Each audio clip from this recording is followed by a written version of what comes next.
They'll blanket you in Wi-Fi and profit off the radiation. Congregation collecting the people for that Satan. I keeps it blazing, cause I can read between the lines. I ain't blind, we unwind what they're really saying. Genetically modify what you're tasting.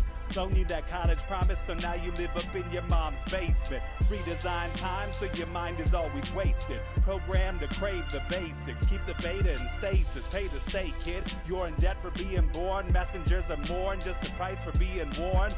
Don't be alarmed, disconnect from their machinations. Stop subscribing to the folly of own nations. Bone breaking ain't the answer, cause they seek the ownership of souls. Spread the seeds and watch them grow. Break the chains of control. Break the chains of control.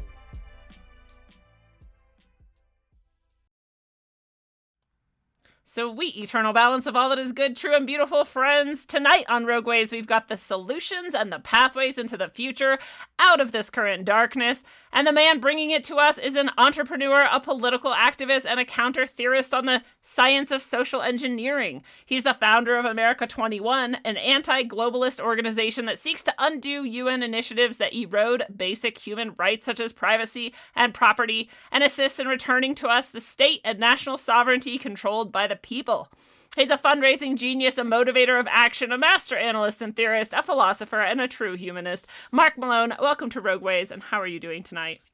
Thank you, Lindsay. That's the best intro I've ever had. Yeah. That was a good one. I like to hear. That's what I aim for, so you deserve that. Well, before we jump in tonight, Marc, my love and gratitude out to the best audience in the world. That is you. Rogue Warriors keep this show going by supporting on subscribestar.com/rogue-ways, by grabbing Orgone, Tarot, and spiritual guidance on rogueways.org, and by supporting on rogue.locals.com, which is the best community online. Love to you all, and thank you for being here and being you, especially today on this day of the superb owl where you could be celebrating football. You're here with us and we appreciate you. So Marc, I like to start with a pointless question of the episode, and I was going to ask you, what's your current favorite song to listen to?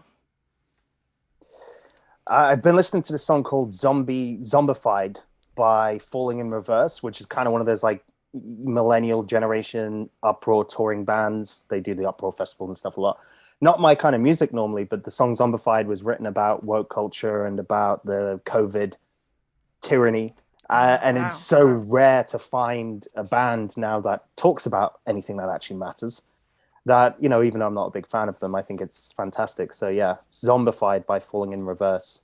That's awesome. Yeah, it seems like everybody's been caught up into this corporate agenda, you know, and have been paid off, or maybe they genuinely believe it, which is always hard for me to believe. Sure. But those few that are, you know, actually speaking truth and talking to the people who aren't caught up in this, I hope that they become just like it used to be. Like music used to be a counterculture and, you know, people who were saying things that were outside of the agenda. And that would be awesome if those types of things come back into popularity. I feel like the millennials and the younger generations really have a chance to capitalize on that. So I hope they do. Yeah, it's funny you say that because music's been a big part of my life. And I'm sure we'll talk about like the academic and experience and all that. Yeah. But I actually toured in a band, was signed to a record label, not a major one, but we did like club shows of 150 to 300 people that were our crowds. So getting there, right, moving in that sort of momentum. And, you know, I was singing a lot about things which I suppose would be controversial. And this was back in maybe 2015, 2016. And I noticed one thing even back then, but it's far more prominent now. So I'm 30 years old, right? But I grew up with a lot of older siblings. So I've always been into the older music, so to speak, right? So rather than growing up with music in the 2010s, I grew up on like the sort of Slipknot, Disturbed, Korn sort of music, right? Yeah. So, and in those days, music gave people an outlet, like kids an outlet, right? So in this case, you know, even Marilyn Manson, Nine Inch Nails, it's like, yes, granted, it was very depressing and like people would retreat, they'd wear their goth makeup, even cut themselves sometimes. But the thing is that outlet was important. It was something that, you know, we could own, right? Like it's ours, it's our generation's thing. You know, the boomers had this and I felt like we had that, and this generation doesn't really have that. And I think that's why they end up going into the sort of political activism, like social justice warriorism, because they're missing this creative thing that's theirs that all the prior generations had. That's a good point. And it gives them that need to feel like special and seen and maybe even victim status, Sure. points. Like they get to cash in on all of that in this alternative way. That's a really good observation. I hadn't noticed that yet. Yeah, I think Yeah. it's you always look for, as any age really, but you're always going to look for outlets that you can kind of channel your chi into, right? So in this case, the logos, you're looking for ways that you can channel your life force into. And the reality is if there's a vacuum, you're going to get whatever the society gives to you, right? So in this case, the vacuum is always going to be there. And we can look at God in the same way, right? When people see these ludicrous statements from like the Sam Harrises of the world, and oh well, we just get rid of God and everything's fine. But you can't possibly do that. All that's going to happen is the vacuum is there, and they're going to fill it with something else. Yeah. So and that's kind of the way all of this sort of deeper consciousness stuff works, I think.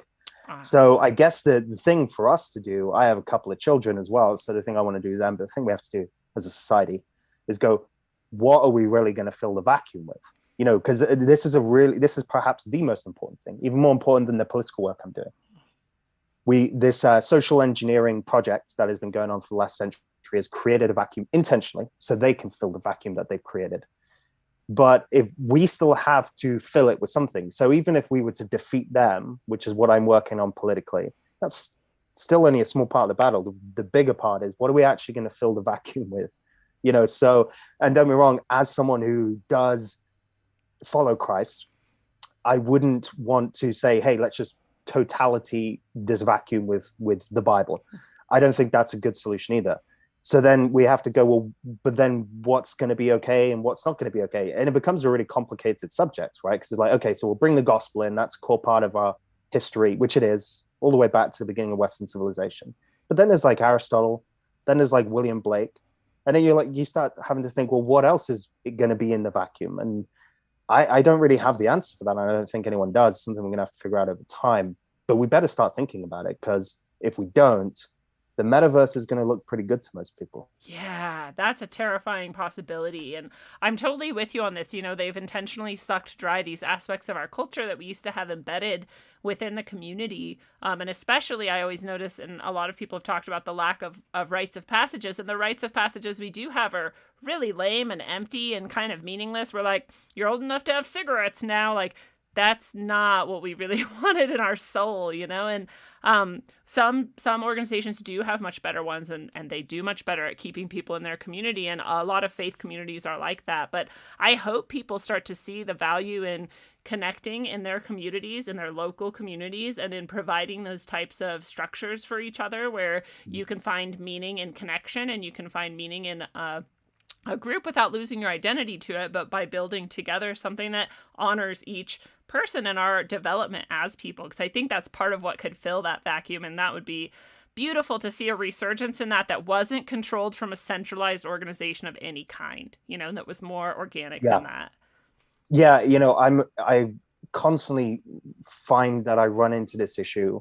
So I give you the Catholic Church as a great example of this. The Vatican, in my opinion, is a seed of some of the darkest, most evil parts of our entire world. Yeah.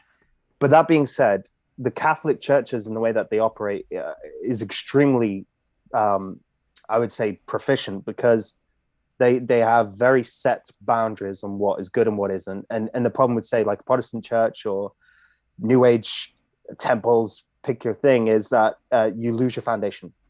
And then what happens is, as time goes on, suddenly everyone is segmented. There's no core message anymore. There's no foundation. And one thing that the Catholic churches do really well is they really retain that foundation. And because of that, you can replicate across culture and across time. And you can also bring in new elements. The Catholic Church actually do bring in philosophical and scientific elements, which Protestant ones don't. And that's very good and very important.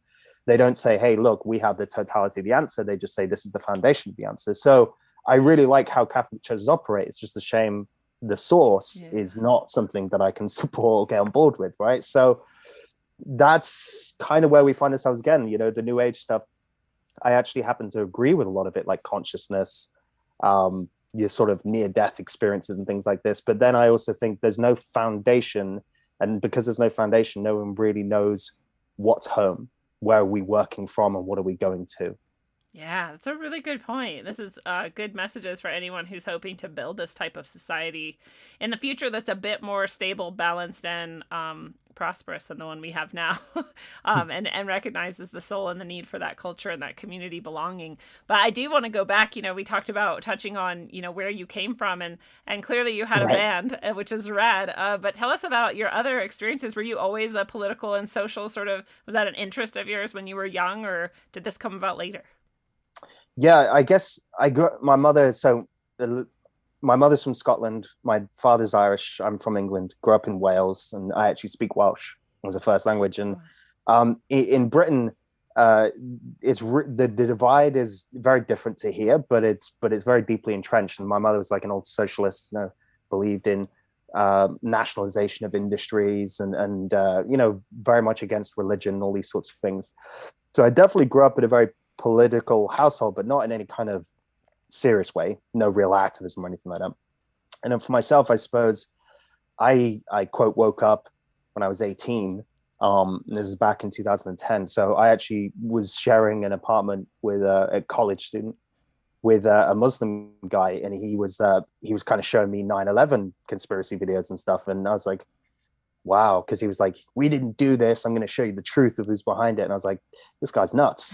And then I was like, oh, actually, that kind of makes a lot of sense. And then that was kind of it, really. It just, as you know from your own experience, and I'm sure most of your listeners know, just snowballs, right? Because then you're like, well, what else have I been lied about, right? So, excuse me, sorry, I'm ill for anyone listening. So, so when it comes to like COVID 2020, I was like, no, like I'm a decade into this now. I know this is utter nonsense. So that, I guess, was my major breakthrough. What I then did is, I learned a lot from the literature that was available.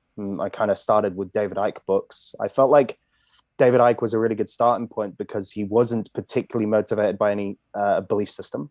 And I hadn't really found God in my life then. So had I kind of gone to someone who was like really Bible bashing, it would have turned me off. I wouldn't have been able to read the material. So David was perfect as a starting point for me. I actually know his family. I've been on Iconic and stuff a lot now. Yeah.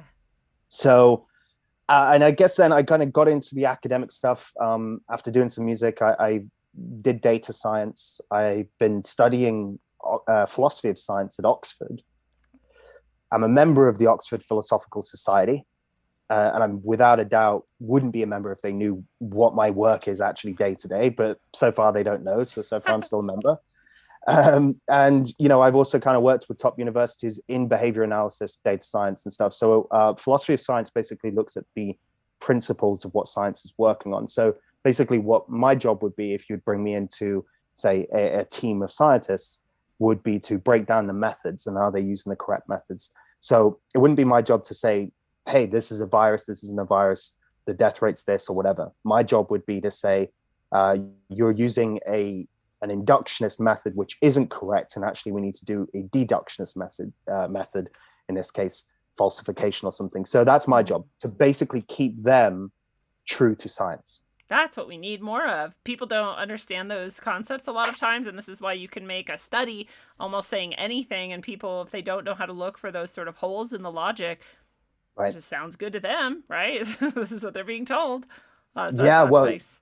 The crazy thing about it is, obviously, anyone who's got any sense knows that it's insane to say I trust the science, because science, of course, is not an institution; it's a method. Yeah. But it actually gets more crazy because there is no such thing as the scientific method either. As that's kind of our role as philosophers of science, is to say there are varying methods for varying different types of things, right? So in this case, our job is to make sure that they know the difference between those methods. So, and then on top of that, when you get into the philosophy stuff, you realize that there's so many different branches of knowledge that even all the different scientific methods they use, there's still only one branch of knowledge, which is empiricism. But when you get into philosophy, you realize that there are many different branches of knowledge: rationality, coherentism, foundationalism, stuff like this. So basically, you go through learning about philosophy of science, you realize that scientists, and indeed science itself, really knows fuck all. Excuse my language. Am I allowed to swear? Yeah, you're allowed to swear. Too late. Yeah. But that's kind of, you realize that it's like, oh, nobody actually knows what they're doing. Yeah. Nobody actually knows anything. Yeah, and things. This is one of the ththings I love is questioning science and looking at science is a fantastic and beautiful process and Mhm. institution, even if you want to call it that, tradition. There's so many things that it's going to give us, and if we can be more objective and rational in certain times and places, it's going to be the best thing for us. But looking at these types of ways where it does fall short or fail or can, if you're not very careful, or it can fall victim to human biases and Yeah. subjectivity that we don't even recognize yet, then yeah, we have to look at these things and not treat it as this, especially when we then enshrine it as like this person is science, that person's not. Well, I mean, all people have the potential to be contributing something, and all people have the potential to fail to contribute something, right? And so Right. all of it, we just have to add a little bit more sense to it and stop and entombing it and enshrining it in this, ultimate reality. It's not that. It is not that. No, and I think, of course, we know that this just does damage to the process. And as someone who's studied a lot of science, the last 2 years has done more damage to science and the reputation of science than probably anything in the last century. Yeah. Because now what's going to happen, of course, most people aren't going to trust scientists. I mean, even if not most, half the population are not going to trust scientists or trust doctors. Yeah. What's that going to do? Or nurses or teachers or governments? I mean, what is the last 2 years? What's going to be the fallout of that? And the reality is half the country, if every country, but especially America, are not going to trust most of these people. And then what happens when we actually need them to do something useful? Right. So, yeah, people were already kind of scientifically illiterate, and they were already, incapable of seeing these exact sorts of things that you're talking, not less Right. capable at least, of seeing the nuances in that and how certain things can fail. You have to be very careful and very logical, and now this. So with all of that combined, it's like we've fallen even farther. We were already not doing great on the front of rationality and now we've got this. So do you think we're just going to create this world of people who are straight back into sort of the days of superstition and irrationality? Yeah, I mean, COVID-19 was that drawback into point. that, right? Yeah. So we when I did a data model, in March of 2020, which you actually can find on my TikTok. I didn't have TikTok then, but I've compiled it on TikTok, and pointed out back then that had it been a 5% death rate or whatever they said, there would have had to have been 500 million people infected at the time, and it was actually about 500,000. So therefore, drop any death rate by about 100 times, and that's what COVID actually does. Now, in March 2020, I said that I did the model, showed people, and people just weren't willing to believe it. Now, that I can understand that then, very early days, and I'm just one dude. But it became pretty much common knowledge by June of 2020, right? 3 months later, by the summer. So I kind of give people a grace period. I think that first couple of months was so insane that, not everyone's going to see it straight away. I get it. But like summer of 2020, come on, man. It's like, it's obvious by this point. But people were choosing to live in superstition. People were choosing to, and then there's a lot of reasons for that, right? I'm sure we can get into it. There's superstition in a paradoxical way offers comfort, right? There's a comfort in knowing that there's a group that agree on this thing, and that we're all part of this group fighting this battle. So I think that's a major thing, right? But ultimately, yes, this is kind of my concern with some of the fundamental Protestant fundamentalists. That retreat away from common knowledge and progress is going to be a real problem. Do you feel like, this is kind of random, and then I want to get back to the meat and potatoes of what you do, but do you feel like if we're in the dark age, headed into a dark age, coming out of a dark age, which one would you guess it was? We are we're very possibly heading into one. So the Bronze Age, right, was sort of I think collapse was about 1100 BC, maybe 1172 BC, somewhere around that time, and that was a real dark age, not like the Middle Ages one, excuse me, but a true dark age, like civilizational collapse. And my fear right now is we could quite easily head, excuse me, we could quite easily head there, because it looks like we have three options, right? And the third option is the good one, which I'm going for, which is freedom from technocracy. The second option is the technocracy itself, global governance, and this tyrannical project, this metaverse. And the first option is civilizational collapse, circa the end of the Bronze Age. So those are really our three options. We have collapse, we have totalitarianism, but beyond their wildest dreams, or we have a separation from it. But if it's not that third option, it's going to be collapse or total hell. And to be honest, I don't know which one's worse. I almost think the collapse would be better. That's what I was thinking too. I was like, let's go towards collapse if we can't win, but we're gonna win and we know it, so let's go there instead. And so, well, tell us, like, what is the philosophy and worldview of the ruling class as you see it, and how are you combating it? Yeah, so I guess depending on where people are spiritually, I would put it as it is a Luciferian philosophy. Yeah. Now, the important thing for people to understand about this is it doesn't necessarily mean that they, or in fact, it doesn't have to mean at all that they actually worship a being called Lucifer. Yeah. So in a similar way that you might have a Christ philosophy of love your creator and love your neighbor, right? Which is basically the only thing Christ commanded people to do. You might not be a Christian, but you might adopt that philosophy. And in a similar way, people adopt a Luciferian philosophy because they themselves are worshipped as God. That is really what it means, is that you worship yourself as the creator. Now, in this sense, most of them in power are Luciferian. Most of them worship themselves. That's truly what Satanism actually is. So that's kind of their philosophy. And of course, the trouble with this, and this is kind of where I've said this before, but the real two differences, there's only really two different worldviews at their foundation. And the two different worldviews we have cut across any demographic and any system is you believe in a creator or you believe in yourself as the creator. Now, I'm not saying that you can't manifest. I'm not saying that you can't co-create. I'm saying that you are the top of the hierarchy in your existence rather than something else being above you. Well, so that's really the two differentials we're looking at here. Yeah, I love that you made that distinction, because people do the false dichotomy with this all the time. They're like, oh, you're saying this or you're saying this. You're like, no, I'm saying about there's a creative element force that's primary in the universe. Call it God, call it whatever you want. And then there's, you, and you can use this force, or it's within you and you're a part of it. You're co-creating with it. Like, there's a middle ground here. And I'm just very glad that you pointed that out. Yeah, and I think so. Here's an important way to look at it. Through studying logic and through studying philosophy and science, I actually found God. It's how I came to God. It wasn't through faith, believe it or not. The faith came later. So I can give you an example of why seeing yourself as God is ludicrous. So there's a few foundations that make up our reality, and we use them every day. The primary one would be logic itself.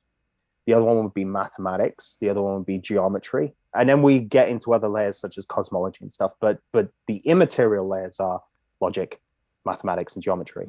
Now, logic really comes before mathematics because logic is broken into three things. So logic is not a human process. It goes beyond humans. The principle of identity is one logical law. So that basically means that A is A, and A can never not be A. So think of it like a tree can only ever be a tree. It could never not be a tree. I, as a man, can only ever be a man, and I cannot be a woman or an animal or anything else. So dangerous to say right now. It's so, well, that's the kind of the inversion, is it? These modern day ideologies are violating the fundamental laws of our reality. There's other ones too, but primarily it's important just to know that the laws of logic are the building blocks of our reality. Everything flows from that. Mathematics the same, right? It's the people kind of think, well, math is a human construct, but it isn't. It's an immaterial construct. Like, I have one cup here, but this isn't the number one. The number one is immaterial, and this just happens to be a unit of that measurement. So when you kind of understand that there are these laws that govern our entire reality, we are then like taking Lego and we're building with that Lego. So this is why we're co-creators. We have free will. We have immense creative power. If you take a piece of Lego, you can build amazing things with it. We build bridges, we build societies, but we aren't the source of that material. We're taking material created from the creator and we're building with it. So there's a co-creation, there's a relationship. And, humans are special because we have that rationality to be deeply part of that relationship. But it is not the same as being the creator, right? So that's why I say those are really the two differences. You either worship the creator, whatever that means to you. It's none of my business what it means to you. Or you think that you are the kind of the top of the pyramid and the creator yourself. Yeah, and these people really believe that about themselves, and they seem to be in control of the entire world. And I wonder if you would agree that this is a similar, you know, you could describe it differently by saying that these people are psychopaths. You know, I feel like that's a psychopathic belief, to believe that you're separate from everything and above everything, and that you are the center of everything, right? Oh yeah, for sure. I mean, it's they view themselves as predator, and they view us as the prey, in a sense, and it is very psychopathic. You know, often people say a lot about people say, why do they tell you what they're doing, or why do they show you what they're doing? And you know, people will often bring up that they, as Satanists, they kind of have to tell you what they're doing to gain consent. And as a part of that's true, because again, they're operating in God's domain, right? They don't create anything. This isn't their world. So therefore, they kind of have to work within the rule of consent, because they're operating in someone else's house.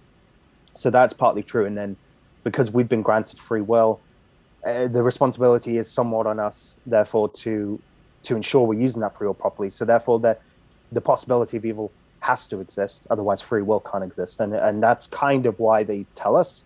And then we take the bait, and on the vicious cycle goes. But there is another aspect to this, which is about psychopathy.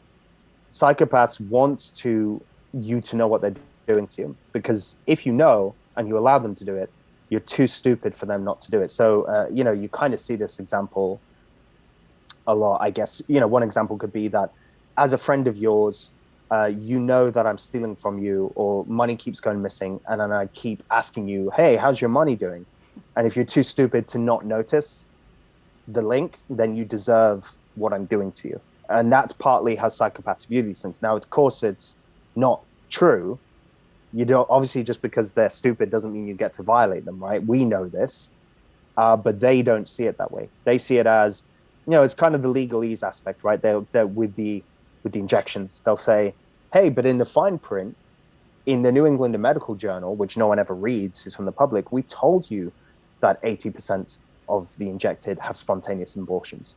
Yeah, we didn't tell you on CNN, on Fox, or in anything else, but we did tell you in the medical literature. So therefore, we don't have any accountability for this. You chose to do it. Now, again, that's not true, right? I mean, you shouldn't be able to lie in any medium just because you told the truth in one. But that's not how they view it. They view that as terms and conditions, and they've done their end of the bargain. So that's kind of how psychopathy works. And they're not really like us. Psychopaths are not really human. They don't have a really fully functioning neocortex, frontal part of the brain, which is really responsible for creative thinking, compassion. They don't really have a functioning version of that. So they're really, even if you're not a spiritual person, and I do believe that there's demonic influence here, but even if you don't, they really still are not like you. Right. They're not the same human you are. Yeah, and I like that you point that out too, because I think it's both almost always, right? This is a spiritual war. It's also a physical war, right? And it's a spiritual malady, I'll say, deformity, and it's a physical one as well. And we actually see, in my own experience, that the spiritual informs the material, you know, and when you deal with one, you deal with the other. So these psychopaths really aren't human. I like that phrasing too, because people forget, and you know, and we sometimes wonder, like, why can't people see this? Why can't they see it? And it's like, because people don't expect to see non-humans. They don't expect to see evil. They don't think that this is really possible, that people can be this horrible. Even when they're shown examples of it from time to time openly, they're still like, oh, but that's a really rare occurrence. Like, it's not that rare, actually. Do you have an estimate of how many, like the percentage of people? I know that they say sometimes up to 14% of people have varying degrees of what we might call psychopathy. What do you think? Yeah, it's about 1% that are psychopaths. Like truly psychopaths. Yeah, which well, even within that 1%, you have primary and secondary psychopaths. So primary would be someone that is born with a neocortex that is just not switched on, meaning that your compassion center, your creative center is just not switched on. So you are born that way, that you will never change. There are secondary psychopaths, or what can be called proto-psychopaths. And these are people that have been made psychopaths through their experience, you know, perhaps through intense trauma, through upbringing, etc. So that's about 1%. Within that 1%, you have different divergence. And then you have about 4%, which is sociopaths, which is more common, which is about gang leader type people that aren't like hardwired that way, but have been made that way from experience. And then narcissism, of course, which is significantly high, still single digits, but you're getting closer to the 10% at that point. So that's your psychopathic spectrum. So perhaps if they're including all these different areas, 14% could be a little possible. bit of a stretch, but yeah. So it's important, I think, for people to hear that, because even though narcissism's a little easier to deal with, a little safer, sociopathy, not so much, but you still want to recognize you've met these people. You've met people like this, and you've had them in your lives. But I wonder then, again, if you could help us understand why people accept this or don't see it or follow along with it, the psychology of these, the masses who just go along. What is up with this? Yeah, I got into this pretty deep with Sam Tripoli the other day, and we were talking, and I was basically saying to him about this idea of how trauma, so psychological operations, what we call obviously psyops, are really just intense trauma. Mm-hmm. So 9/11 is a good example of this. John F. Kennedy is a good example of this, but the COVID thing is a much, much deeper version of this because it was very personal. So 9/11 was only really personal for Americans. So in England, being a very kind of close, similar-ish country, probably felt it more. But once you get out into eastern parts of the world, it's a non-issue really. And even for Americans, it would have faded after a little while. The COVID thing was extremely personal, and there's not a single person on the planet it didn't affect.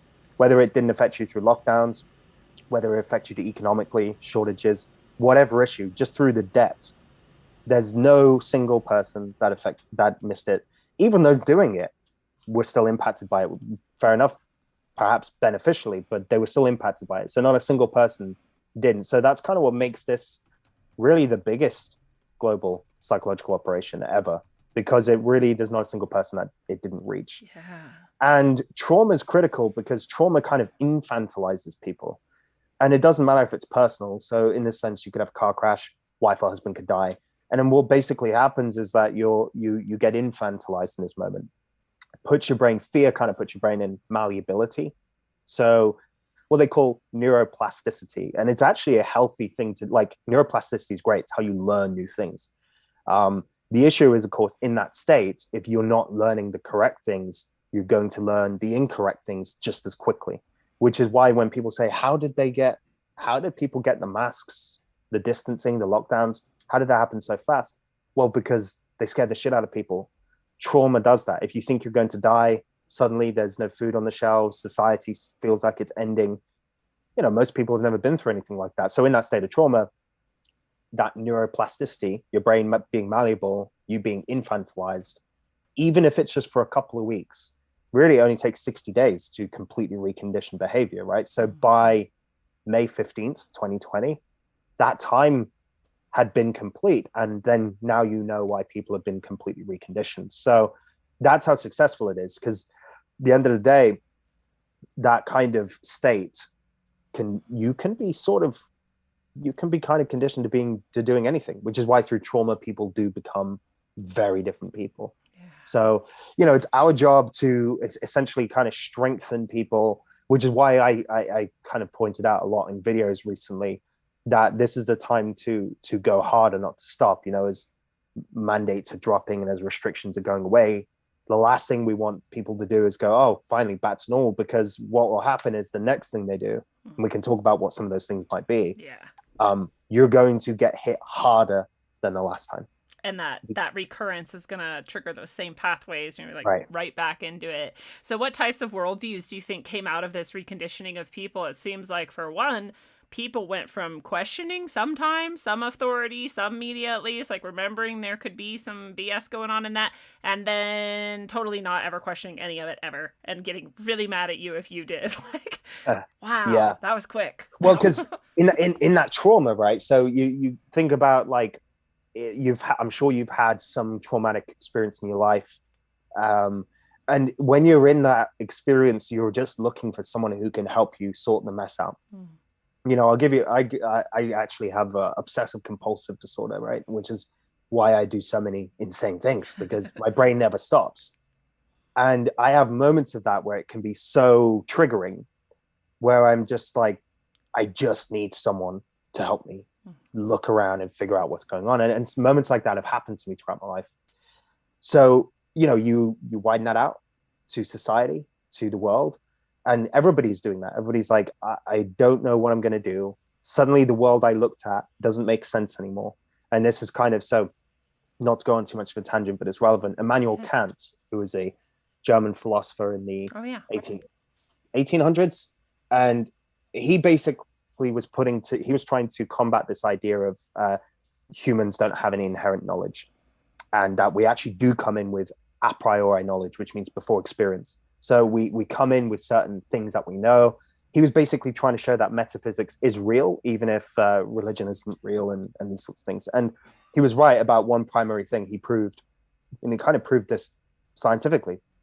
We come into the world with knowledge of spatial and temporal, so space and time, essentially. Now, why this is really important is because if you could think of that as like your most foundational information, your most foundational knowledge, apart from perhaps your creator connection itself, but this is your most important knowledge in how you look around the world. Because if I didn't know something happened and something's going to happen, I have no survival skills, right? So therefore, that's your time. And if I don't know where things are and how to move things and how to move in the world, no ability to action, then suddenly your spatial awareness is gone.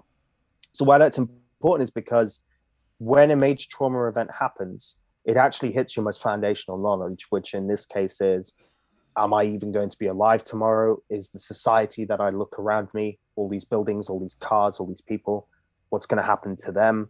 So you're hitting a very deep layer, because you're kind of hitting the foundational layer of all knowledge, space and time.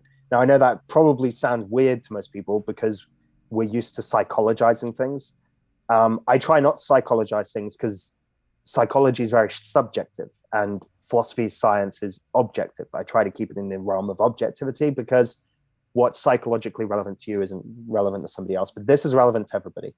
So then you suddenly go, wow, so everyone now is concerned about, I had 50 years of my life mapped out and now I don't anymore. Now I lost my job. Now I lost my house, right? Et cetera, et cetera. And in that state, you're susceptible to anything. You're looking for whoever can solve this problem for you. Who's going to show me the way? Enter Bill Gates, right? Enter Anthony Fauci. And that's it. And then you get those people hooked in. And eventually, even if they wake up from the slumber, which kind of is happening now, thank God, so much of the damage is already done. Yeah. And the damage leads to these global intentions and plans that have been in place for quite a long time. Really, really well, actually, like especially Agenda 21 and, taking away our private property and our right to determine our own lives as we see fit, right? And especially this centralization of power, right? And we're seeing this in every sphere, and this is what the Great Reset really underscores, is the economic and the social and the governmental centralization of power. I'm sure they'll do it with the religious, and maybe they already are in ways I just haven't picked up on yet. But they're aiming for everything, and this has, all of the things that you've described have been packed in this nice little bow by the past 2 years, and this is where they're heading. So help us understand your idea of what they're doing, why they're doing that, and what we can maybe do about it. Yeah, so I guess this would be where I give people insight into what I'm actually doing with this project.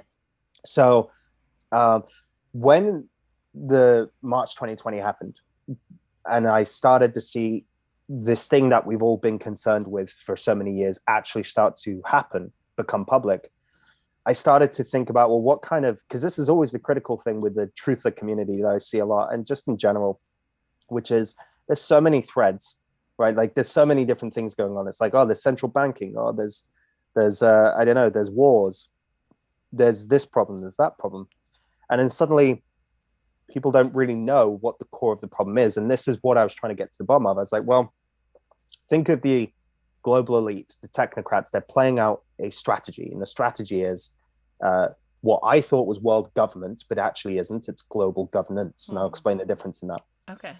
So that's the strategy, global governance. And you go, okay, so then what if there's like 1,000 different threads that we've all been talking about for years, which is the one that actually is going to achieve that? Because what I don't want to do is I don't want to be spending years attacking central banking, for example, if that's ultimately not what's going to take us into global governance, right?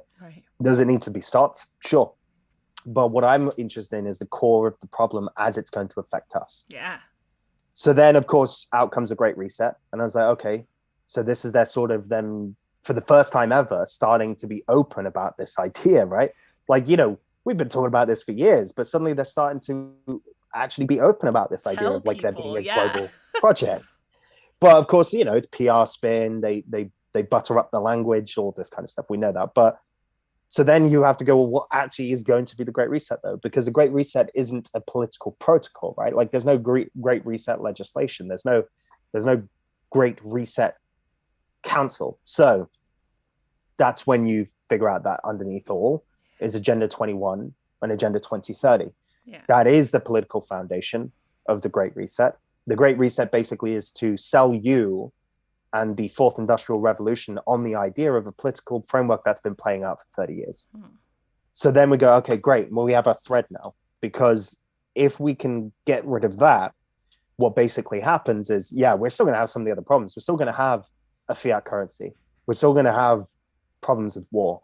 But what we're not going to have is we're not going to be taken into global governance. And that was supposed to always be our point, right? To stop the New World Order.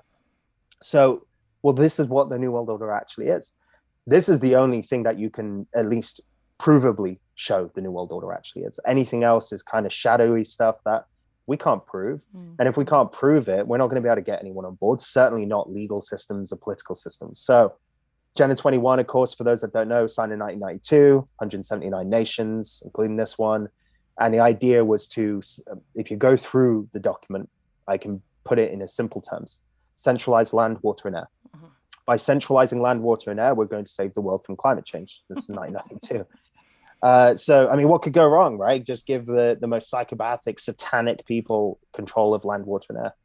Now, the thing is that while Agenda 21 is the parent company, is the foundation of the political framework, 2030, Agenda 2030 came out in 2015 to basically say by 2030, we want to achieve many of these milestones.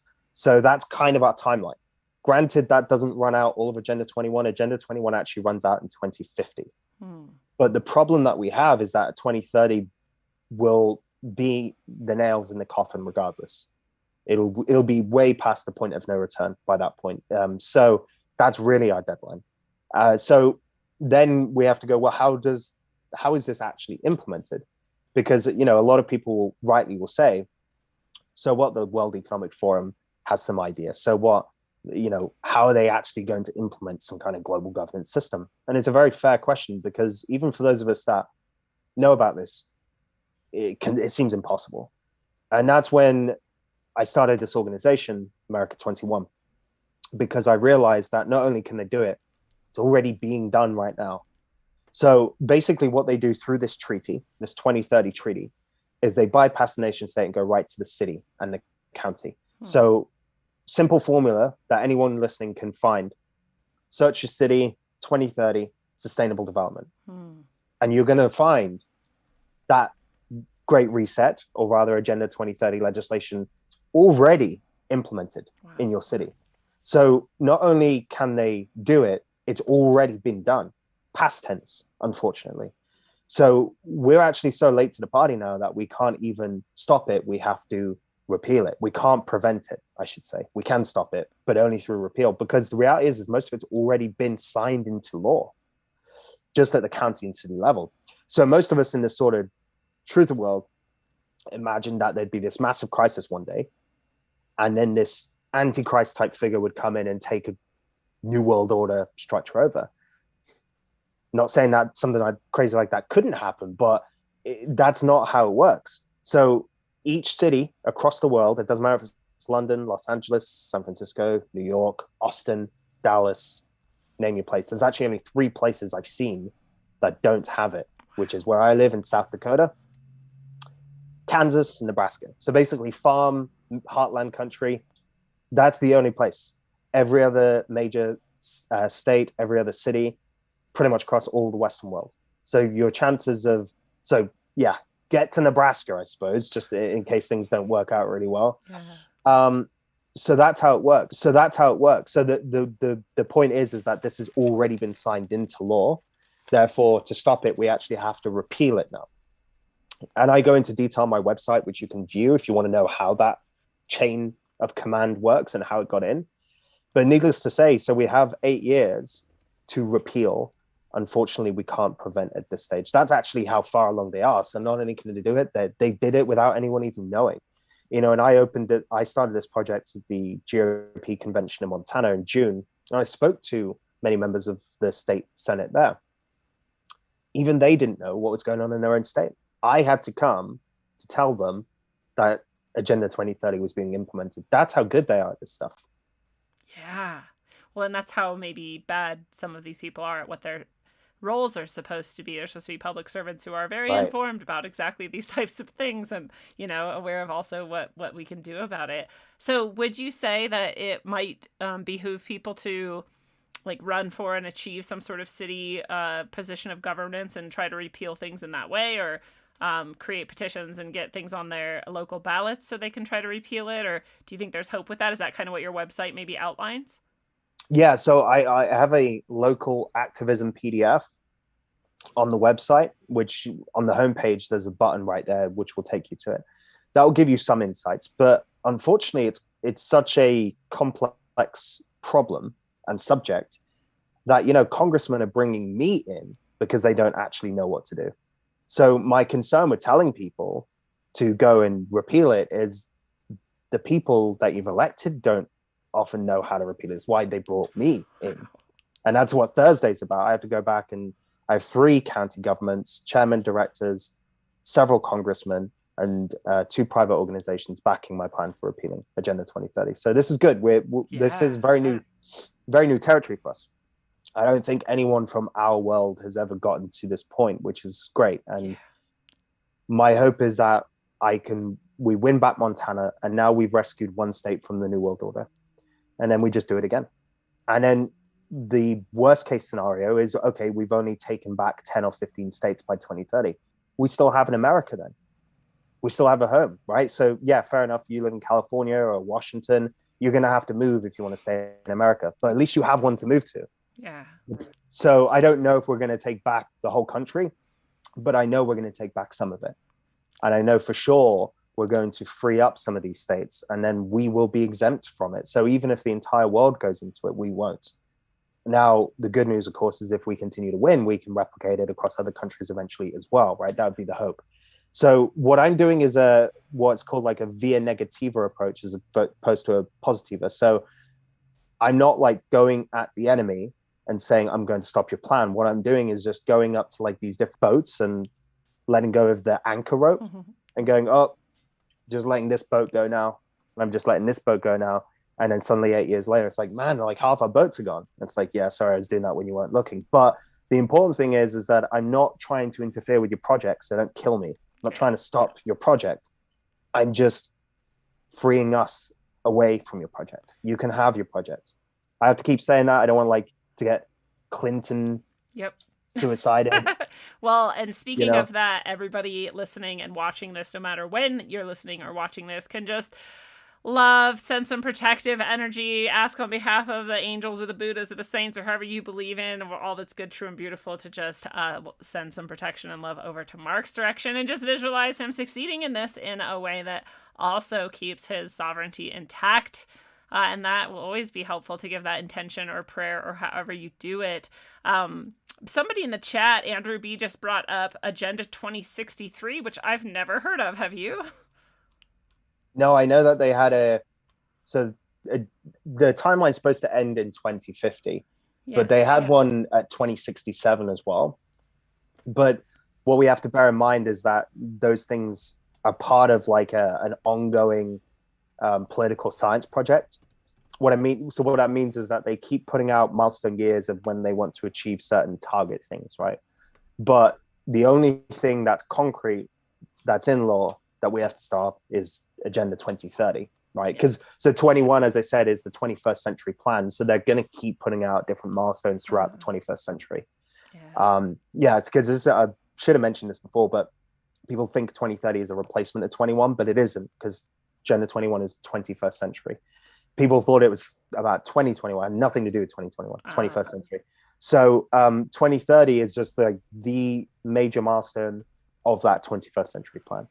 But they're going to keep releasing milestones throughout the decade. But I mean, if we don't stop it at 2030, we've got no hope at 2063 or 2067. Yeah. So, 2030 is what our focus needs to be. Set the scopes. Well, in addition to all of that, you talked too about how they want to replace, man and humanity with an inorganic sort of techno transhumanist vision. And I want to say too, before I forget, did you intentionally use the inversion against them in America 21 against Agenda 21? Oh, that's beautiful. I did. I love that. Yeah, I thought, well, yeah, because so the idea of the project is we're going to set out our own America for the 21st century. Love it. And funny because people go, but you're English. You came from England. I was like, yeah, but so did your founding fathers. Didn't stop them, did that's it? That's true. So, but this is the thing, and for me, I want to see, a different view for the 21st century. I want to see a different America. And, the view that I see is one of sovereignty, one of freedom, obviously, and one where we figure out how to fill that vacuum we were talking about in the beginning with something transcendent again. So the flip on it is like, if we take back our control in here, a mindset shift, because this is actually something I've been saying to people for a long time through the COVID stuff. When people say, am I afraid they're gonna get me, or am I afraid of obstacles? And I was like, well, I'd be lying if I said I wasn't afraid. The important thing though is that I just do it anyway, regardless of whether I'm afraid or not. And my mindset isn't that they are tyrannizing me. My mindset is that they are my enemy. They're my opposition. They're not above me. We're on the same level. It's just you're on the other side. And it's a simple mindset shift, but it's really an important one. It's empowering. It's important. Yeah, it's important to know that you're their opposition. You're not the victim. You're the blockade, right? So you're the thing that has to stop them. They're not above you. Because there is a sense of, that I really understood why in the Old Testament it talks about idol worship and why idol worship's so bad. We even idol worship our enemies. That's a very good point. We put them on this pedestal and we say, well, I can't possibly stop Klaus Schwab. It's like, why not? He's a boomer dude who's probably got heart problems because he's pretty chunky. Yeah. I mean, yes, I can stop him and I will. And it's just the reality is that we can't idol worship these people. They're not all powerful. They're not God. They think they are, but they're not. And they're going to be in for a rude awakening when they find that actually their project does start to dismantle over time.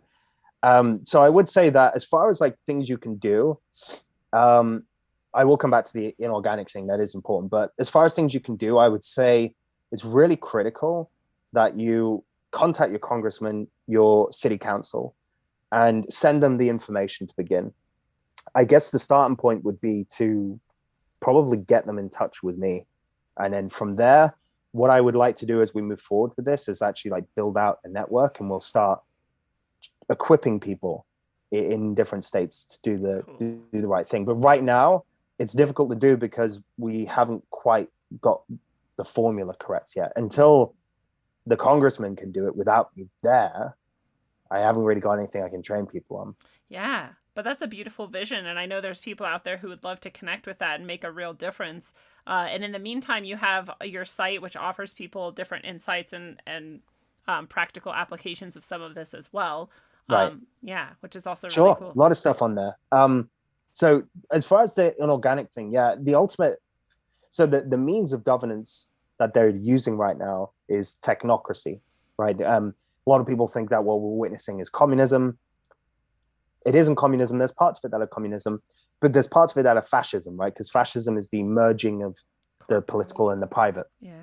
Right? When you merge political and private. And March 2020, when COVID happened, we saw that in real time. Yeah.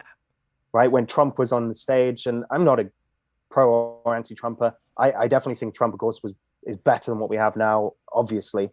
But I'm not a huge fan. But I will say, when we saw him with Walgreens and CVS and everything, and I was like, oh, that's your fascism. It's actually starting.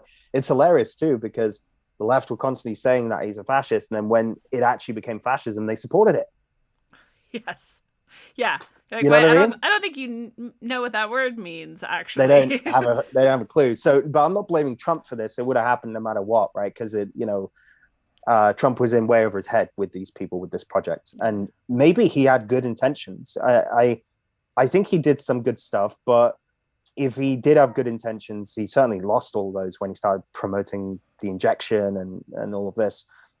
I don't want to go on a tirade about that. The important thing is that we saw the merging together of those systems, and that's when we started to see it. But it's, of course, been happening underneath. So technocracy really is not any of those. It's a new thing, but it has a bunch of those things. And basically what it means is that there really does not need to be a dictator or a state, so to speak. What you're looking at is a system of control. And I mean truly a system. So in this case, you could imagine if once the technocracy is fully formed, you could actually remove the corporations in the government. Like, let's say we were like, all right, revolution, we're going to kill them all. Well, it doesn't matter because it's been installed on this thing, right? So, or Neuralink eventually. So the problem with technocracy is that it cannot be fought in the way that you would fight normal tyranny, because suddenly my banking system, my sustainable credit score, by the way, that's how the social credit system will come in, is through sustainability, because it'll be like, oh, have you used too much water? Have you eaten too much food? Have you not done this? Have you not done that? It's bad for the environment. That's why I said I said to people all the way through these last couple of years, COVID had a time limit, because it's not totalitarian enough. I know that sounds crazy because we've just seen a lot of totalitarianism, but it's nowhere near what they want to do. Sustainability has no limits. It's literally like, oh, you flushed your toilet 3 times today, we're going to drop you some points. Now suddenly I can't rent an apartment or get on a train and stuff. You're talking levels of totalitarianism we could never have seen before. Well, that's all done on this system. Phones for now, but eventually the Neuralink. So that's what makes technocracy so dangerous. Is it's kind of communist in that everyone is equally poor, but it's also fascist in the fact that the state and the corporations work as one unit. But it's also neither, because it's kind of an algorithm and not a dictator or a government. So what we're kind of fighting is a phantom, which is why, rather than fighting it, our only solution is to just separate from it, which is what I'm doing, right? So by gutting out the 2030, what we essentially do is say, yes, we can still use your apps and stuff, but you have no legal jurisdiction here. So as soon as you overstep your legal jurisdiction, we're going to throw a tariff on, we're going to fine you, we're just going to ban you. The problem is if we don't gut out the 2030, they have the legal jurisdiction under sustainable development. Sustainable development basically ensures that the Constitution now sits under sustainability. Ugh. So therefore, freedom of speech, guns, whatever it is, that you can still have them unless it conflicts with sustainability. And of course, they'll make sure everything conflicts with sustainability. So they'll be like, we're not removing your Constitution. We've just implemented this system. Oh, but it just turns out everything you do is unsustainable. So it has to go, right? And it's going to be, that's why I kind of trying to say before, the global governance is not government. Yeah. And how I kind of just explained that system hopefully makes people understand that it doesn't require world government. It just requires a framework that is played out everywhere the same way. And then everyone is controlled centrally. Yeah, you can have your constitution, but everyone's being controlled the same way anyway. They don't need to destroy the flag. They don't need to burn the constitution. All they need is to completely undermine it, which is what this does. And then all that you find is maybe 30 years after that has happened, well, then the flag and the constitution become obsolete over time, right? But it's not going to be a major event, so to speak. And that's what makes it so dangerous, right? Is that people don't recognize when these things arrive. So people often go, oh, people will never put up with that. I'm like, you would have said that in 2019, but look at where we are. Yeah. The problem is that people will put up with things because they won't even see it arrive. And the metaverse, transhumanism, which is the end goal of technocracy, that will ensure that people will never want to leave, because there's the economy they've destroyed through lockdowns. They've destroyed social cohesion. They've destroyed community. They've destroyed faith. So that metaverse is going to actually appeal to people. it's going to be appealing. It's like, well, they destroyed the global economy. I don't really have money anymore. I don't really have freedom anymore. So it's going to be appealing. And that's why for us, we can't fight people's human nature, people's sin. Sin just means error, by the way. It doesn't have to have this sort of Catholicizing view that it has. Sin just means to err, to miss the mark. We can't really control that, because often people say, well, gutting out 2030 won't get rid of the metaverse. No, it won't. But I can't force people to not wear goggles. What we can do, though, is make sure that they have no legal and political power. And that's the best we can do. Everything else has to be to the individual, right? There's nothing more we can do than just free ourselves up legally, politically. And then people are going to have to make that decision themselves, which is why at the beginning, I feel like the next stage, when we get through this, is going to be that vacuum. The only way ultimately for people to not go into the metaverse is going to be find God again. Yeah, that's been my mission all along, is to help them find that once again within themselves and connect to it in whatever way feels good to them, but remember their value. Because I also go back to the beginning of this all, and I really feel like if you had a deep understanding of that, and that you are the soul, you have a piece of eternity, you're an eternal, being in that way, then you can't, who cares about a virus? Like, this is, you transcend that. Actually, it might affect you. Who knows? You're going to die someday. Yes. But that's not what defines you. And you are actually more than that. And then you're able to let go of a lot of this, and there's less manipulation that will work on you. And I think that's another great reason to hope that this comes back, and more than hope, plan for and act towards that returning, as you said, a transcendent aspect to our society. Well, you've given us so much great thought and so many bits for people to talk about, think about, reflect on. And I know that you have to go, but I want you to remind people again where to go, what you have coming up that they might be able to support or be a part of, how to support and become a part of anything you have going on, and just, how you'd like them to interact with you and your content more. Yeah, sure. So the best place is the website, america21century.com. There you can find a lot of useful information on this. If you want to do a deep dive, you can. If you just want to view like cursory, you can. But I'm also on all social medias, Facebook, Telegram, TikTok, actually. Believe it or not, TikTok works a lot better nowadays. It's pretty effective. It's weird. Yeah. I've talked about things that I would definitely be deleted off the other platforms for and haven't been yet. So that's quite amazing. So you can find me in all of those. But the website's the most important one, because those platforms are just to try to point people to the site.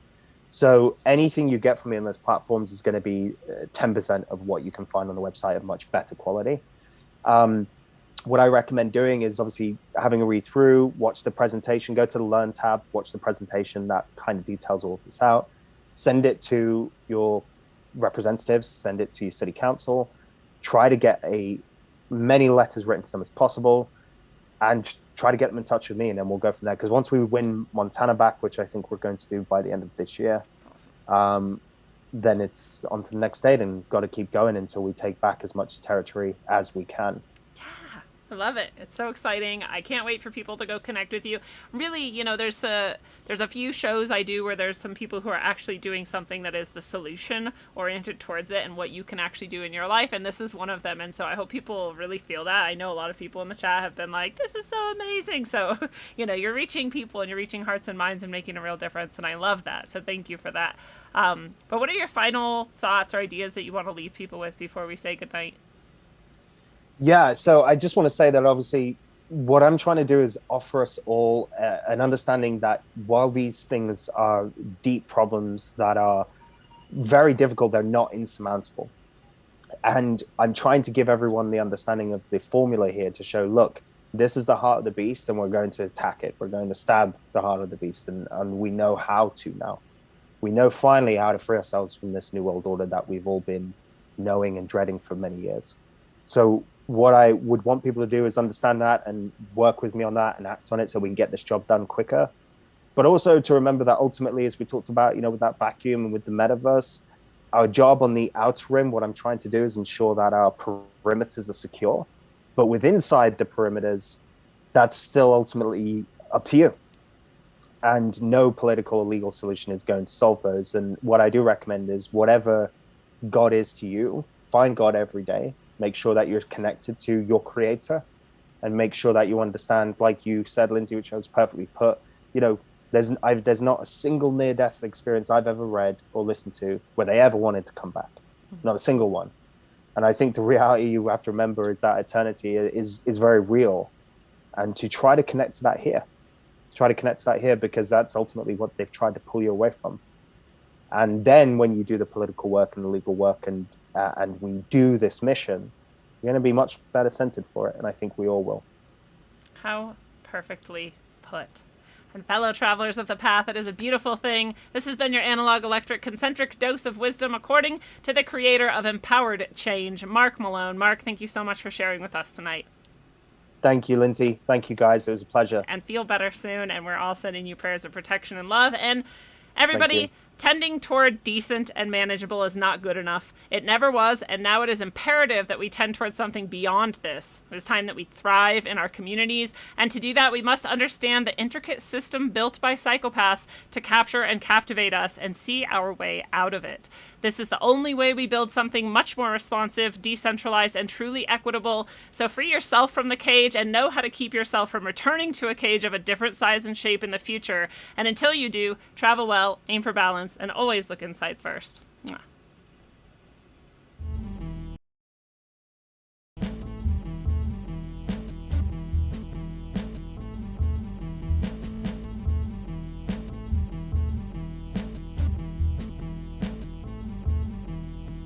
Nasty motherfuckers with a hook and a sickle. Brought to you advertisement, bone plated nickel. Fire rate automatic smash from the get-go. Snack on the whack, fermented flesh disco.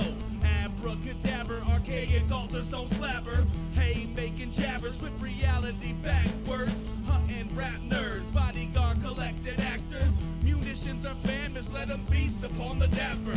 Bloody bibs and muddy kicks, feasting on amygdala. Iron fist, tyrant shit, APO will rip you up. The rhyme rainmaker, vein style backbreaker. Genghis Khan depleted uranium satellite lasers. Cloaked in anonymity, I know you never heard of me. No rusted tools used for Crowley style surgery. Dissect a whole set, God body. God taught me to dissect the whole body. When it gets sloppy, I'ma get there. Rhymes rare like steak, get crushed like crates to create 52 states. And it's Baghdad, dust to towels, no rags. Straight milk dash, dust to ash. Turbans while the niggas perkin'. It's on purpose, my service touches the sun's surface. And rainbows touch serpents. My light all night shines so bright. I'm a star for eons, Hollywood's for peons. Cause they try to copy the same shit we on. Hey, I ain't done yet. Lungs depleted and can't breathe, can't believe it. Trying to seek it while trying to peep it. It's a secret. Now you're nobody. Label somebody. Trying to claim John Gotti. It's yours truly, God body.